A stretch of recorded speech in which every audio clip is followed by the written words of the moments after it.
foreman, 'di ba? Yan yung mga itinatalagang mangunguna at magdadala sa mga tao.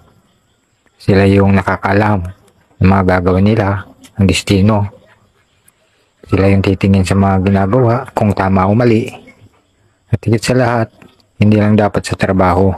Dapat tinitingnan din nila yung kaligtasan ng mga tao nila sa pagdidestinuhan.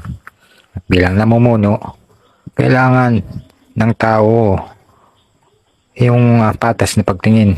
Walang padulas, walang malapit, walang madikit.